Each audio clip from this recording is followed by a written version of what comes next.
As we speak today, most Kenyans are asking themselves, why is it that Raila Amolo Odinga must work with every president ever since Kenyatta left?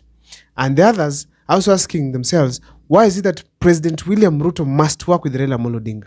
On this video here today, I'm going to dissect on that. But before I take you through, kindly if this is the first time you're watching my videos, make sure that you subscribe, like, and comment, because that is the best support you can always give this channel. Let me dive into the topic today. Why is it that William Ruto must work with Raila? And why is it that Raila Amolo Odinga had worked with all other presidents? Let me take you through, starting from Moi. He worked with Moi when Moi felt threatened by other parties. He worked with Kibaki when there was a handshake, Amy called it a coalition government, after Kibaki felt like he's going to lose the presidency. He worked with Uhuru Kenyatta after feeling threatened by President William Ruto, and when he was a deputy president, and also even Raila Amolo Odinga's opposition by that time. Now he has worked with the President William Ruto after William Ruto has felt also that he is threatened. But now, why must he work with President William Ruto? Number one on my list, it is the fact that Raila Amolo Odinga has numbers that can determine an election in this country. We all know very well that William Ruto flashed out Gachagua from his government. And as a result, he appointed Kithure Kindiki. Now, the people of Mount Kenya, they didn't react positive to what William Ruto did, because they were asking themselves, when William Ruto had issues with Kenyatta, that's Uhuru Kenyatta did not flash him out of government. He left him to campaign for 4 years, and Kenyatta himself tolerated that habit.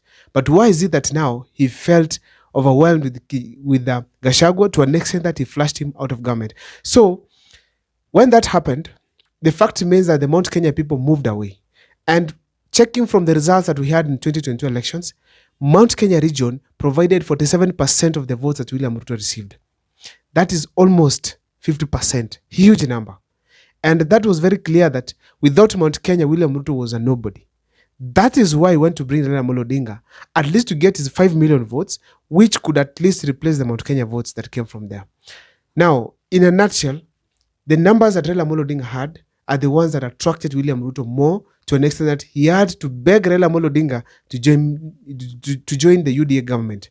But also we have to admit here that Raila Amolo Odinga, William Ruto worked so hard to have Raila Amolo Odinga. He supported him to go to the AU. He supported him to ensure that he has a respected retirement. He assured him so many things, and that is why actually even protecting his business to ensure that Raila Amolo Odinga has accepted this deal. Now, another thing that I believe strongly that William Ruto must work with Raila Amolo Odinga, it is one simple thing: the fan base across the country. Raila Amolo Odinga has the support from Nyanza to Coast, Northeastern to Eastern. This kind of support, it determines a lot in an election. It brings more numbers to the National Assembly and the Senate. It brings more governors. And apart from that, it keeps the country stable. So Raila Amolo Odinga coming on board, assuming those numbers are intact, that is one of the major reasons as to why you can have Raila Amolo Odinga on board. Also, not to forget, Raila Amolo Odinga has had a very huge experience in politics. Remember, he has been in politics for the past more than 40 years. That means very well, this gentleman is so much informed about the political terrain of the country, to an extent that every president will always admire working with him first, to get the experience of leadership that Raila Amolo Odinga has. When they worked with Kibaki closely, Kenya got transformed. So William Ruto probably has the same idea in mind, assuming that this coalition was formed from a positive and a well-structured thinking on changing the country. William Ruto probably wants to utilize the experience Raila Amolo Odinga has on governance to be able to change this country. So therefore, the experience played a significant role on William Ruto working with Raila, or maybe William Ruto having Raila on board in government. Also, the political experience of handling various aspects that especially arise from the day-to-day political activities. You can see that we are having parties coming up, opposition here and there, young parliamentarians opposing William Ruto and Raila. So William Ruto needs the experience of Raila Amolo Odinga to ensure at least there is some stability, especially from the opposition. Another thing you cannot forget here is the parliament numbers. Raila Amolo Odinga always produces at least 70 members of parliament. So every time he produces these members of parliament, the government needs such numbers to be able to pass bills, especially when it does not have the majority.